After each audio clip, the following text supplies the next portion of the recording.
Katika kila fani ya mwanadamu, Mungu ndo kampangia. Mungu aliwateua nyinyi kufanya kazi hizi, kuwasaidia wanadamu wenzenu. Na hakuna jambo kubwa duniani kama kumrudishia mtu afya yake.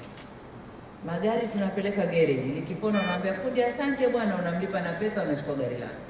Lakini mwanadamu akipona hakupi pesa, anakwambia daktari asante, anakwenda zake. Lakini pesa zako anakulipa nani? Mungu. Sisi serikali tunawalipa mshahara mdogo, kila siku mnalalamika, lakini kwa sababu ya kazi mnayoifanya, baraka ya Mungu iko nayo. Niwaombe sana, hii ndio kazi Mungu amewaomba mfanye, fanyeni wa Tanzania, wasaidieni wa Tanzania.